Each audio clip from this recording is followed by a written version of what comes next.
And we will kick things off. First of all, just a quick reminder. I put up the slide often.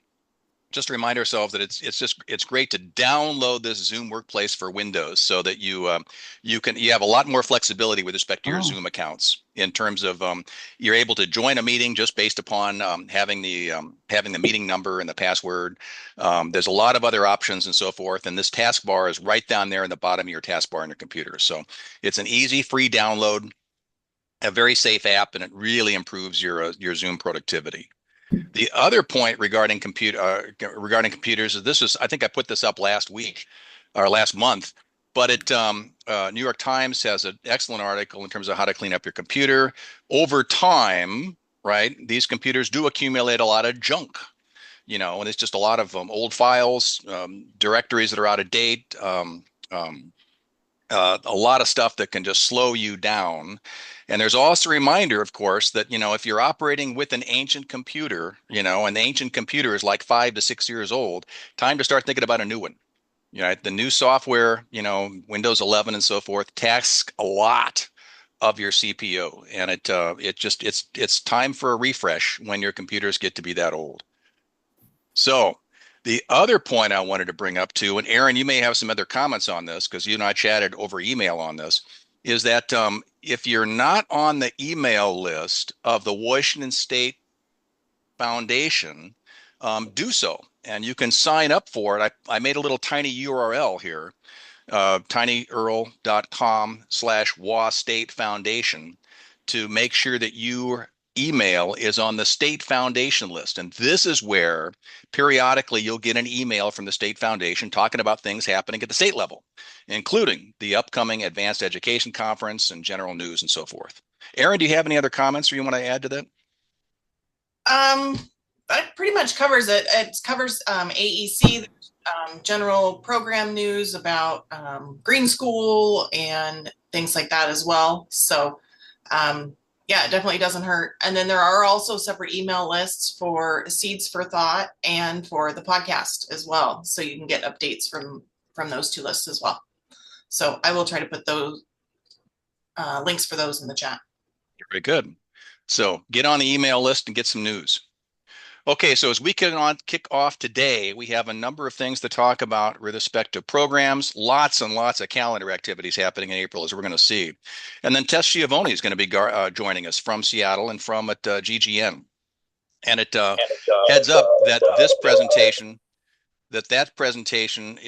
will not be recorded. Tess has requested that we not record her presentation because she will be showing proprietary images of some of the gardens and some of the work that they're doing. So you get an extra bonus by being here today. Yes, you'll see the whole presentation. That won't be on the recording. So as I mentioned earlier, lots of stuff happening in April, right? So we have first off this afternoon at 1 o'clock, our board meets. The board for the foundation meets at 1 o'clock. Everyone's welcome. The same URL, the same Zoom URL as we're using for this morning's meeting. So that's at 1 o'clock today. We have a salsa. Go ahead. I just want to mention that it's salsa gardening and plant clinic because Mike can't be in two places at the same time. He's going to be in Westport that day. Okay, so yeah, he's at the Mermaid Festival, right? Doing the Yes, he clinics is. up there. Yeah. So again, you can see all the stuff happen. This is all in the e-news, mind you. So we don't need to spend any time here talking about it, but I mean, there's a lot of stuff happening. So make sure you are checking emails, e-news, right, for all the things happening, for the meetings that are going on. We're getting geared up in April for all the things happening throughout the year. And a reminder also that Arbor Day is coming up. This is the month in which we celebrate Arbor Day, and so go plant a tree on April 25th. Hey, to that point, Terry also put an article in the e-news talking about the plant sale and home and garden show, as well as getting geared up for the garden tour. And so I put Terry's email and phone number, publicizing it right here on Zoom here for everybody to spam her, right? And just to get after her on this. Terry, you want to talk about, again, your article talking about requesting volunteers and so forth, but take it away. Yes, we need lots of volunteers, especially for Saturday and Sunday. We need lots of our happy, friendly volunteers to greet people, to help us get the information that we need to satisfy our tourism grant, to help sell cookies and coffee, to help in the Master Gardener store. And I think the children's booth may be getting lots of help. I'm not sure where their list is at.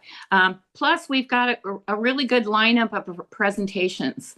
So even if you don't have much time to volunteer, think about attending one of the presentations. On Saturday, there will be presentations on sedums, on floral arranging, and on hardy rose growing. On Sunday, we have Miriam Benetti, who's going to be talking about garden design. And in particular, she'll be featuring native plants and dealing with less grass to make your garden even more beautiful and make it more sustainable. And then in the afternoon, of course, we've got the ever popular Cisco, who is always fun to see. And I feel really fortunate we're able to get him again, because it's a long drive for him. And yet he's a master gardener and he's willing to show up for us. So great presentations. And let's see, what else are we doing? Rhonda or Robin, do you want to talk about any interesting new vendors we have? Oh my goodness. Well, the home side of the show is technically sold out. And, we have our regulars that attend, but we have a few new ones that mentioning them is probably not going to do you any good. You just need to come check them all out. And I do want to say that I was in discussion with our new state president and was sharing with her the uniqueness of us having this home and garden show in our small 2-county area. She got so excited. She said, expect to see me there. I'm going to come check you guys out. So kudos to her. And we're in the process of taking those work lists of all the activities that we have for setup and takedown. And we are going to be assigning volunteers to specific jobs so that you can take ownership of that and not have to spend so much time looking for Robin or I or Kelly or anybody, Terry, to tell you what to do. And everything is flowing just smooth as can be. Only thing I need to know is, when do you need all the radio information for the radio speakers?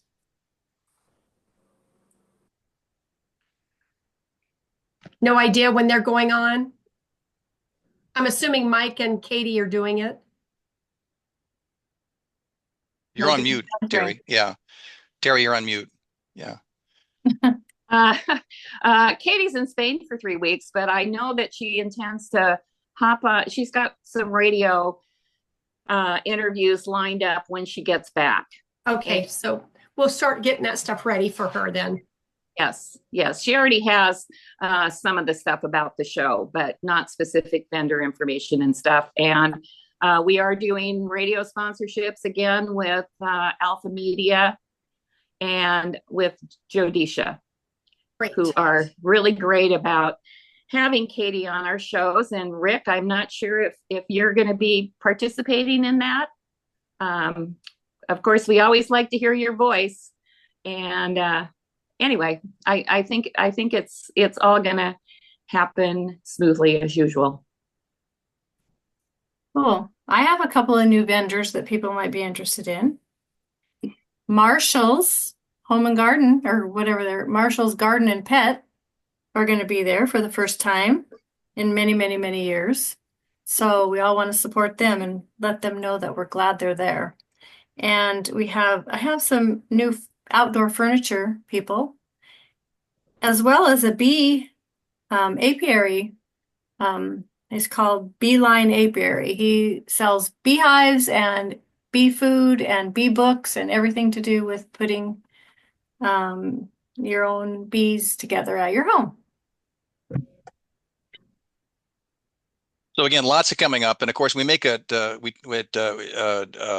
of course, is not only a huge event for us as master gardeners, but we can't overstate the economic impact to the region because of what we do. We actually estimate we're pushing $1 million of economic activity because of this home and garden show. All the people that come, all the vendors that are here, so it's a big freaking deal, and so it's all hands on deck for everyone to help out. Hey, garden tour is coming up in July 19th, and Barb Porter could not be with us this morning, but she asked me to highlight the article she put in E-News, speaking about now being the time to think about plants you want to bring to the plant sale that always accompanies the garden tour.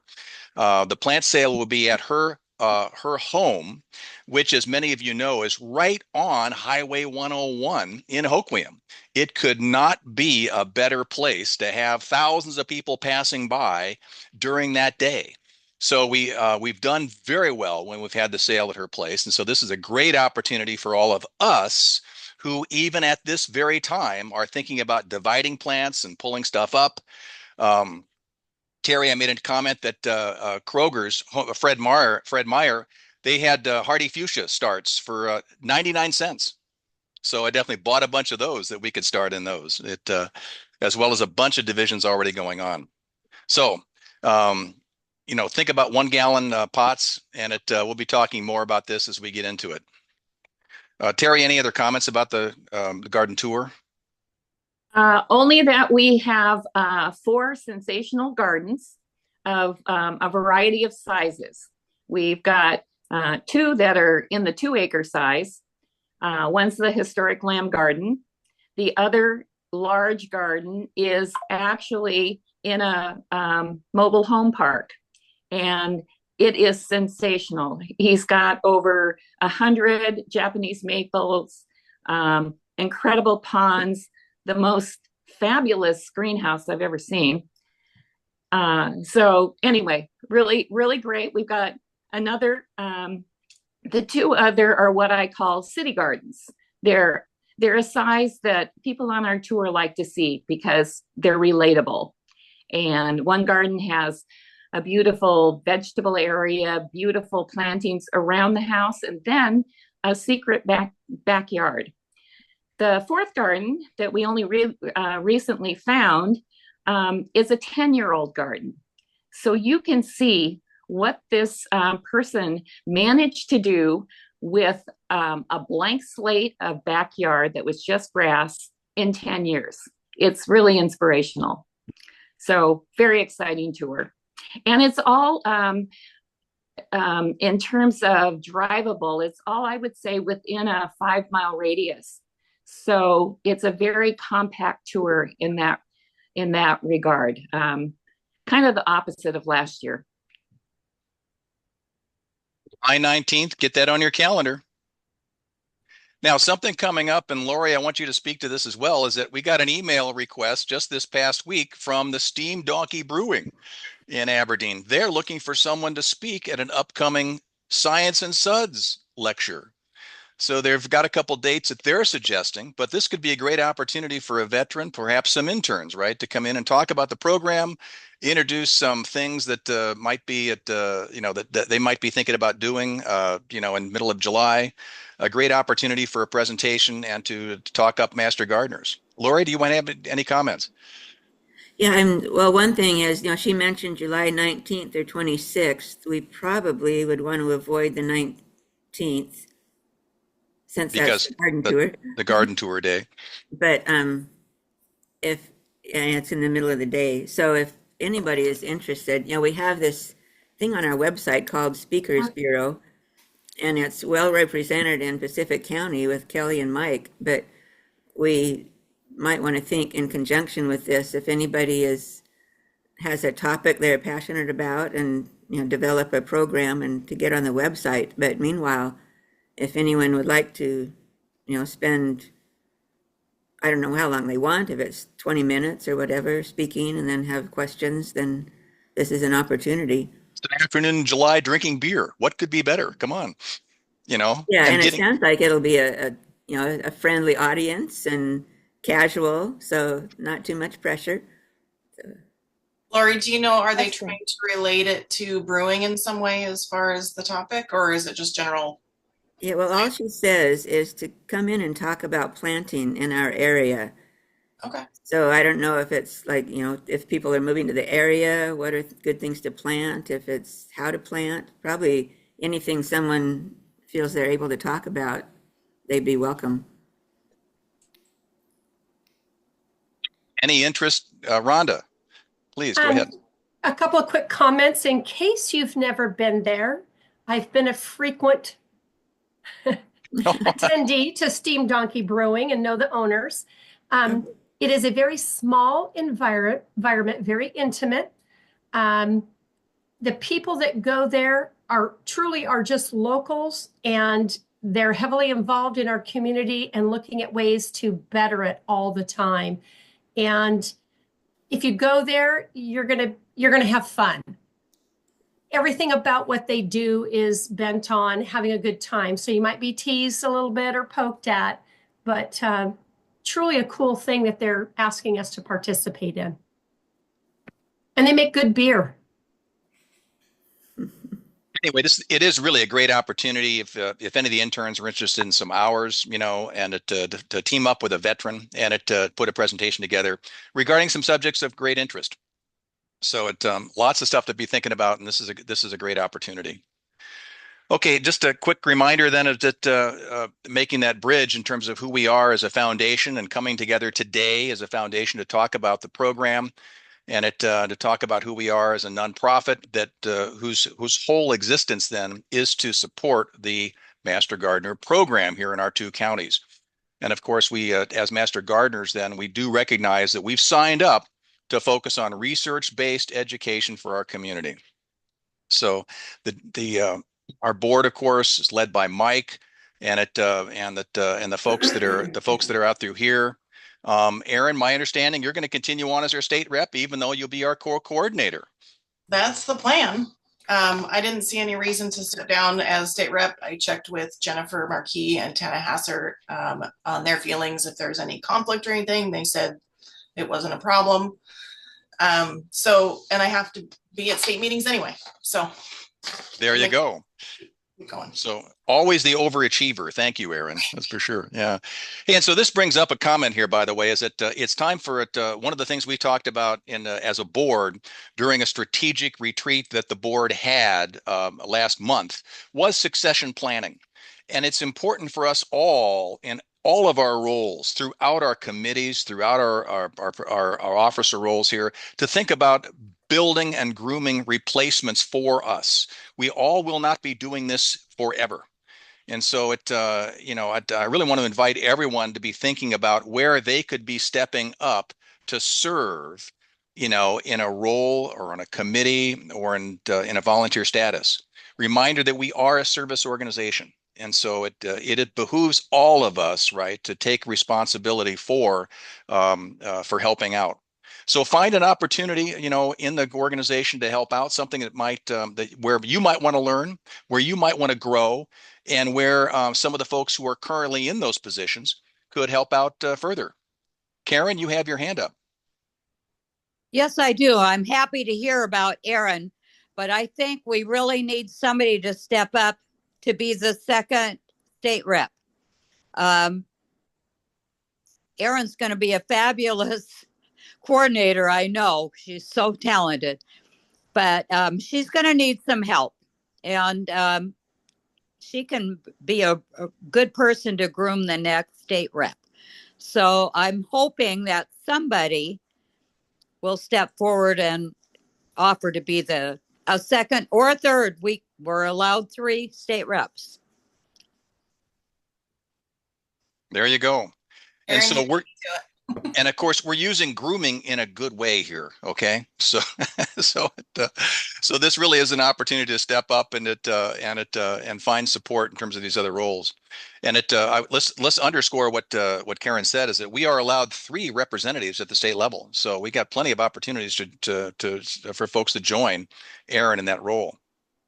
Now, because of the mega size of our 2-county region, We have three sub-regions and regional directors. So Brenda is leading us here in Pacific County, Lori in Greater Grays Harbor, and Peggy over in Coastal Grays Harbor. So lots of things happening. And again, I know many of the notes and the activities in the e-news detailed all the programs that are happening across the regions. So no excuse not to stay engaged. Okay, so at the state level, Wendy and Aaron, right? Wendy and Aaron, are co-coordinators, and they, of course, are serving to link us in with the state director, Jennifer. We're still waiting for an official liaison educator out of WSU to be assigned. But again, kudos to Wendy and Aaron. Wendy's actually off on a cruise. Is that right? She's still at, yeah, so she still has it. This is the first time off I think she's taken from her role, and at a good year plus. So all good. Okay. On to some other things here, some quick notes in terms of April. So we are here in April. This is coming from the OSU, Oregon State University Extension Master Gardener Program, and their recommendations in terms of what to do in terms of each month. You can see that in April, Oregon is already turning to thinking about getting the soils ready. And it's interesting how they're very much focused on terms of holding on until the soils are warmer than 60 degrees. And this is also another plug here for WSU's Ag Weather Net. So do bookmark this on your browsers, wsuweather.wsu.edu, and you can go up and see a map of all the different soil temps as well as air temps and precipitation records and so forth that WSU maintains throughout the state.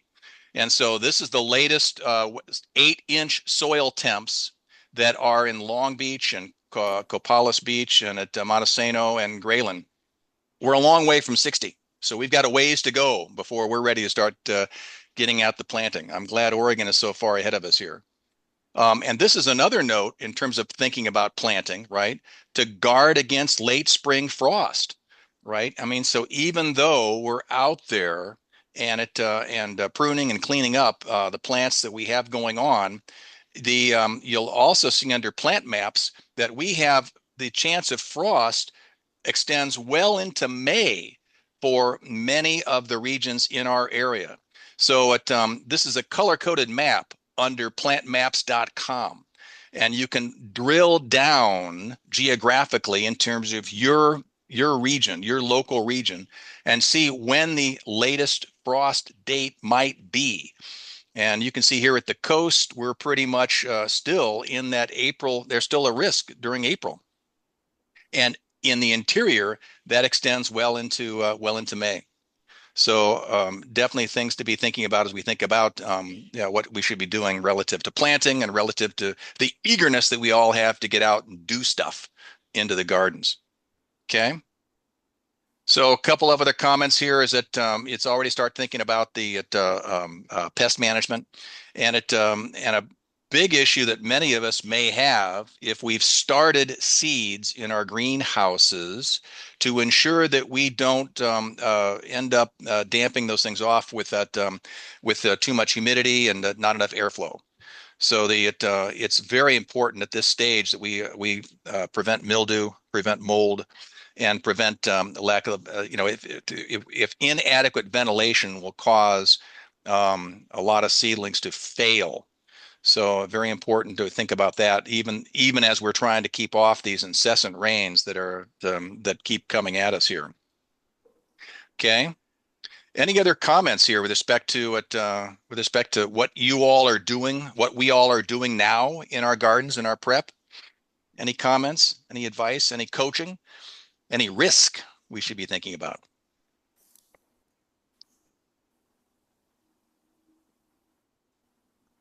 Remind that it is time to be thinking about soil testing. And this is and both WSU and OSU have list of where we can go for labs to get soil test. And this is, of course, is a very common question we see from all the people that approach us at workshops in terms of where can I go to get our soil tested? And so we do have those list of libraries. Kelly, Yes. I just heard a I read something yesterday that I don't know if it works, but a whole bunch of people said it did.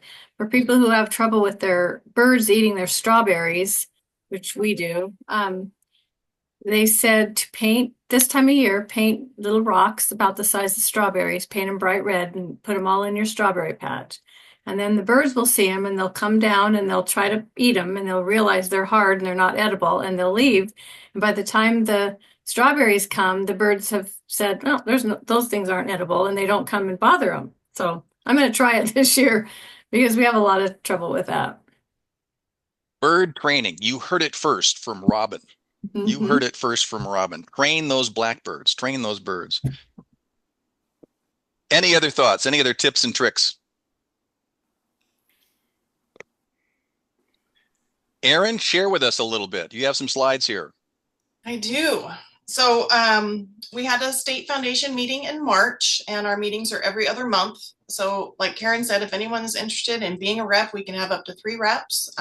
Just let me know and I can get you on the list to get an invite to those meetings. At our last meeting, we talked about, started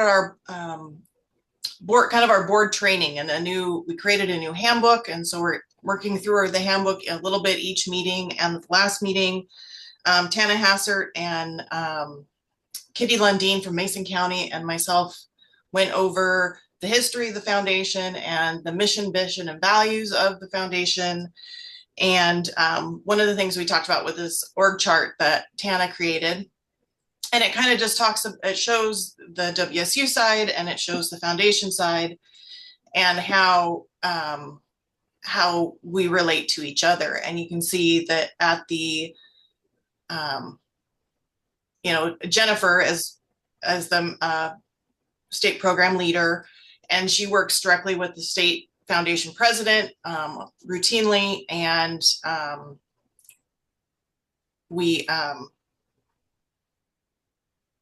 you can see that the state foundation helps provide program funding for AEC, Northwest Flower and Garden Festival, things like that. And they also hold the funds that the county foundations donate for the Northwest Flower and Garden Festival and other things like that as well.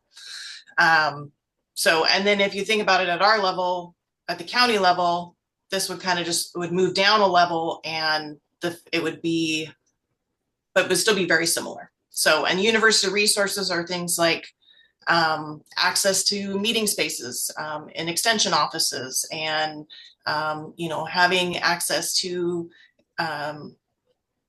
the office admins in the extension offices, and the training and the publications and the curriculum. There's all these resources that WSU provides for us as a program and as a foundation for us to be able to do our work. So, let's see.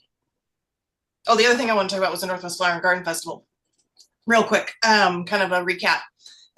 16 different foundations provided financial support for this year's booth, and there were 55 volunteers from 10 different counties who staffed the booth and engaged over 1,300 visitors in the booth. And this year, overwhelmingly more than previous years, was the interest in green school and how to become a master gardener. And we were fortunate to have Dean Wendy Powers, the Dean of Connors, was in the booth 2 days during the festival, and she had a very positive experience and basically turned around right after Flower and Garden Festival and went to Washington, D.C. To advocate for extension and the Master Gardener program in Washington, D.C. So, which leads us into the Green School. This is a graphic that was created by Tessa Halloran out of Mason County. And it kind of I think it kind of helps clarify some of the questions people have about Green School. So Green School is like the center. It is the training that is available to the public and to master gardeners who want to, or to volunteers. And so master gardener or potential master gardeners will still apply through the county as they always have. And if they're accepted the program, they will go through Green School. And then they will receive their 20 hours of in-person training, which we will do here locally in a variety of ways. And then they still have the 40 hours as a trainee that they need to accomplish to become an intern. And that's the volunteer track. The non-volunteer track is for Washington Green School is basically you go through the Washington Gardener program and you come out with the Washington Gardener certificate. And this certificate allows you, like it says, you can use it to promote your landscaping business, or you can supplement your resume, have the knowledge without having the commitment of being a volunteer. So, and if you become a certified master gardener moving forward, you will also have that Washington Gardener certificate. So does anybody have any questions about this graphic? Or I think the graphic does a great job, Aaron, actually, of explaining how that, with the Green School, then you have an opportunity for an easier track for people who don't want to become master gardeners, but do want to learn about gardening here in the state. And then, of course, it's very clear in terms of how the track's going to be here for the Master Gardener program. Could you definitely talk about some of the dates and so forth we have to be thinking about here? right. So the application window for potential volunteers, there's some flexibility in that, but will typically, I think it's open July 1st through August 30th. We can extend that because there was concerns in some counties about when the fairs occur and things like that. And we want to be able to promote this during fair to encourage new volunteers.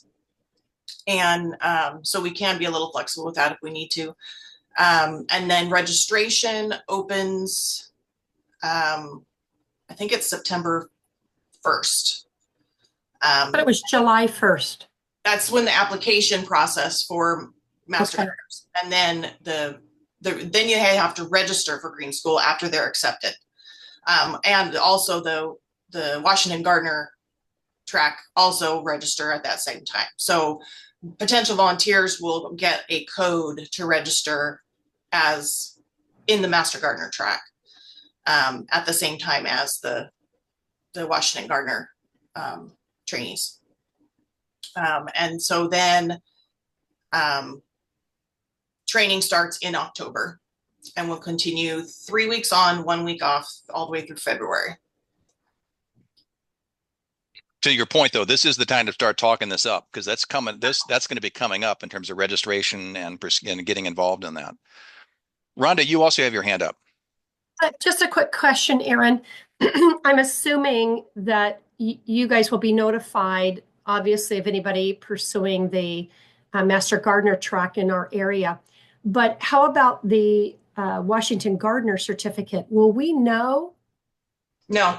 Of those? Okay. Because I've actually shared that information with several of like Justin at JIT, the landscaping company. There have been a number of them I've shared that with, and I just wondered if we'd ever know if they sign up. We won't know, if particular people sign up or anything. We will get like a number of people who sign up in our county because we actually get a portion of the proceeds from that registration.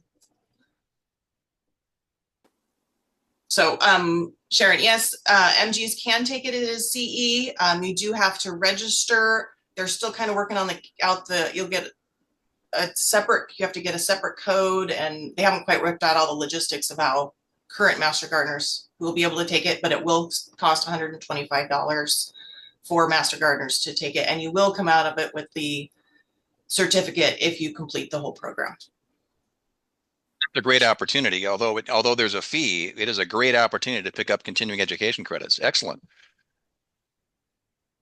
Any other questions for Aaron regarding Green School? We'll be talking more about this, I'm sure, in upcoming months. And then, Aaron, you had a recap for 2024. You got all the numbers together. I told all the numbers. And so this is it's fairly self-explanatory. We have 104 volunteers right now. And last year we gave over 9,400 volunteer hours with a value of $380,512. And for just as a comparison, at the state level, we have 3,079 volunteers. And we trained 570 new interns across the state, who gave $318,000 volunteer hours, which is the equivalent of 160 full-time employees across the state of Washington. Holy cow. And yeah, those kind of numbers are the impact of those numbers, and the value, the number of hours, 9,400 volunteer hours in our 2-county program is huge. And this is why it's so important to put in every bit of time you serve into GivePulse, because that's where these numbers come from. And these numbers go from the county commissioners all the way up to the federal level, to the USDA, and things like that, to illustrate the impact that the Master Gardener program has in our communities. And the clients per topic, that's just, when you're filling out the forms, let's say I talked to this many people about, all the different program priorities and stuff, this is where those numbers are. And we can see either it reflects both how many programs we gave in each of those priorities, but also where people's interests are too, because that's where they're showing up to get their knowledge. So you can see that overwhelmingly local food and nearby nature are the two biggest impacts we're having right now or did last year in the program priorities. So, and we also donated 462 pounds of produce and over 4,000 vegetable seedlings. Pretty darn impressive for our little corner of the state. I should share. So, okay, so our goal this year is to top at 10,000 volunteer hours, right? Do you think we can do that? We can do that. We can make that happen. Yeah. Okay. Hey, thanks for the recap. This is great stuff. That's for sure. Okay, so any other announcements? Any other comments here? Any other announcements to share? Lori. Yeah, one announcement. We do have I'd say a Master Gardener booth in the form of a picnic table this coming Saturday at Lake Sylvia, where Helen, in her role with fossils, does the trillium count. We'll have a table, and we can still use volunteers. It will be coded as other educational delivery. But since we're in Lake Sylvia, we'll have a little exercise on identification of different cones for different conifers and matching it up to the trees, that kind of thing. And I have a few of the native shrubs that I got from the Thurston Conservation District. They're babies, so we'll have to have pictures. But if anyone wants to volunteer for that, it's this Saturday afternoon. Please let me know. It should be fun. We'll be undercover too, so not in the rain. That's a key footnote there to put in there, Lori. Thank you. Yeah. Other comments, Lori Birkin. Yeah, I just wanted to make a verbal comment, couple verbal comments. It's mentioned in the e-news, but we do need lots of cookies and goodies for the refreshment booth. So be thinking about that. Make them now, put them in your freezer. And the other thing I wanted to mention is our articles in the Seniors Sunset Times, where I'm always looking for people that would like to submit an article for that. And from 600 to 1,000 words, that's not a whole lot. The sweet spot is 800 words. It can be on anything gardening related. We're getting more and more people volunteering to do that effort, and it's really great to have different voices speaking. So I would just encourage anybody that is considering or has any interest in writing articles or even summaries of what you've done in a workshop that could be put into an article, it would be really appreciated. So let me know if anybody wants to do that. Thanks. Sure, you're going to want to publish a Red Rock article. I think that'll be a big winner.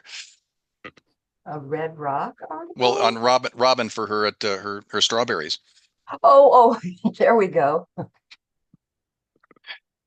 Any other announcements? Any other comments? This is Rick speaking. Can you hear me? Yeah, Rick. Yeah, please. Yeah, I wasn't ignoring Terry when she was talking about getting on the radio with Katie for the Home and Garden Show. I just knocked myself off my computer here, or my phone here, for a little bit, and I couldn't get back on to respond. I did contact Katie just recently about our workshop that we're going to have on soils on April 27th, I believe it is. I went over there and gave her the poster, and she apparently talked about it on the radio this month. Next month, uh, for the Home and Garden Show, will be on later this month, and I plan to go on with her. I'm going to talk to her today over in Hoquiam, so I will go on for the major events for the Home and Garden Show and the garden tour. So I wasn't ignoring Terry. Thanks, Rick. And again, your voice in the radio is a stalwart. So we'd look forward to that. That's for sure. And it really does make a difference, right? People do hear you and Katie on the radio, and that helps them clue into what we're doing. Thanks much. Oh, yeah. I go to the YMCA swimming now, and I talk to people there, and all of a sudden people, oh, aren't you Rick? And from the radio, because they do hear us, so we get information out that way. Celebrity, you better be careful about paparazzi following around now at this point, Rick. Well, I don't think that's happening, but Any other announcements? Any other comments here?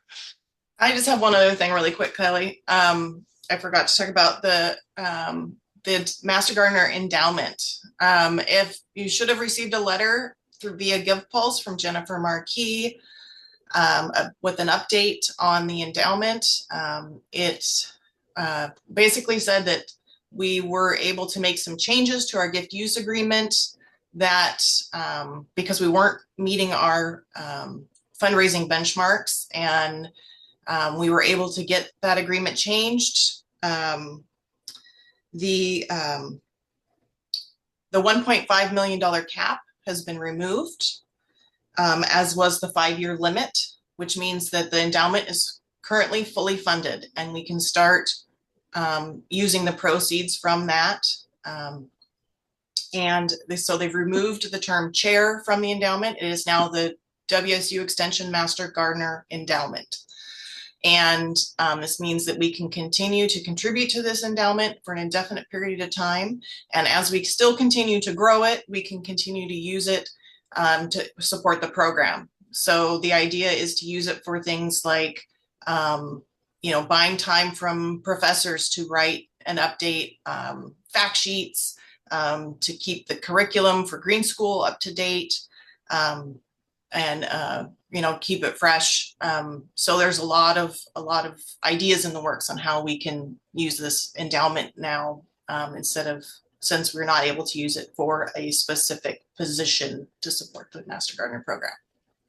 Reinforcing the importance of the endowment and the opportunity for us to contribute directly to that. Thank you.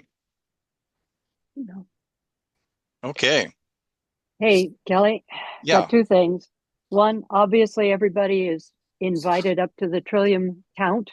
I'm hoping that we can count over 2,000 this year. I wouldn't be surprised. Second, I have this round zucchini thing. I like to grow round zucchinis. This one's left over from last year, and it was still doing just fine. But it looked like it was getting a bad spot. So I carved it open and discovered it had 20 little seeds already sprouting in it. It was really impressive. We've got them planted up now, but surprise, we're gonna have round zucchini. Self-generating zucchini. This is you're getting at the problem. You're getting at the root of why zucchini is just so prevalent, right? You can Anyway. Put those in little pots and give them away. I'd love No, one. they're going in my garden. Actually, I've given away 10 of them already. Oh, I'm too late to get one. Okay. Oh no, we can make that. We can make that happen for And sure. isn't this Native Plant Month? It Well, is and that's- Native Plant Appreciation. And that's exactly where we're going to go here with Tess Schiavone. Tess, I want to turn this over to you. We're so pleased to have you here. I first learned of you and of GGN in an article in Pacific Horticulture. And so it was pretty exciting to find out that what you're doing, Tess, right here in the Northwest, is very much focused and aligned with who we as master gardeners are focusing on all of our efforts to get folks to be using native plants as a key part of the landscape. And so so Tess, I'm going to turn this over to you. I'm going to stop my share. And Thank you so much. And would you just definitely do some introductions? You want me to stop recording at this point too, right? That would be great if that's cool. Thank you, Kelly.